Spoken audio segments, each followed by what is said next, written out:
On this vote, the yeas are 220, the nays are 213. The Build Back Better bill is passed. You're hearing there cheers and applause. You see it there from Democrats in the House. It took months, but now the bill heads to the Senate, where it faces even more challenges.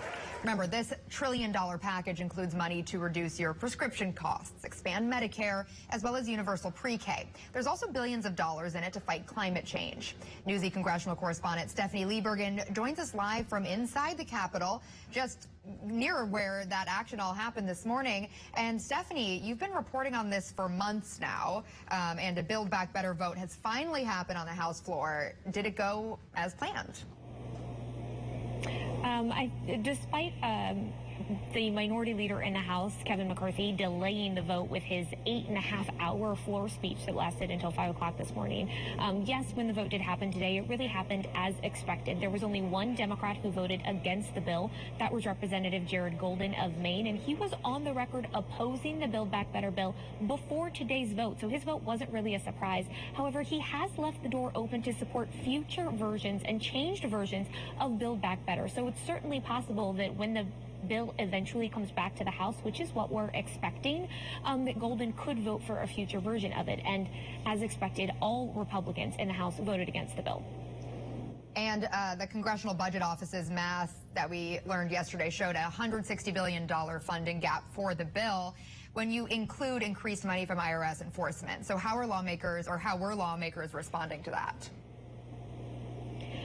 So Republicans, in their response to the CBO report, and this included, part of McCarthy's speech last night and other statements yesterday, have really been focused on the bigger number, the $367 billion number from the CBO score that does not include the increased tax revenue that's expected to come in with increased tax enforcement. Now, Democrats said that they expected the Congressional Budget Office estimate of that tax revenue to be lower. They expected it to be pretty modest, and it's $207 billion.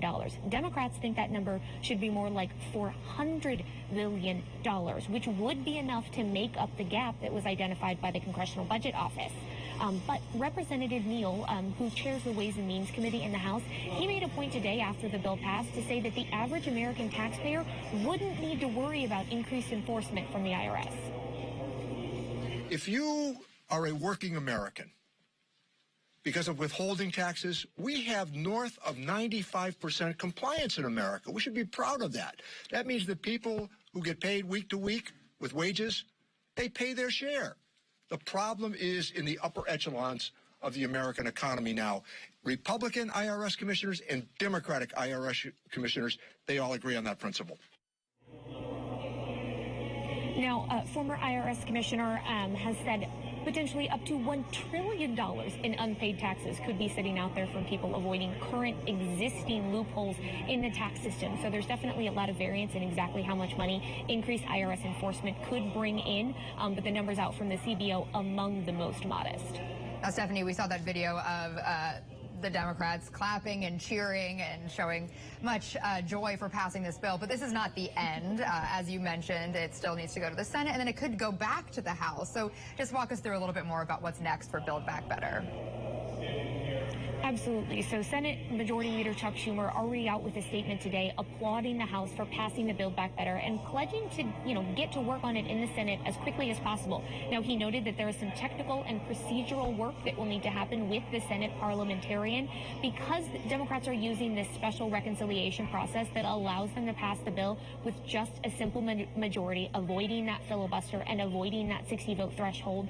There are some rules, and so that's part of why we are already expecting changes in the House. There are also some provisions that were late additions to the Build Back Better Act that we know we have Democratic senators on the record saying they don't support those provisions. And those include, progressive senators, Senator Bernie Sanders, who opposes some changes, and all the way to Senator Joe Manchin, so on opposite ends of the political scale in the Senate.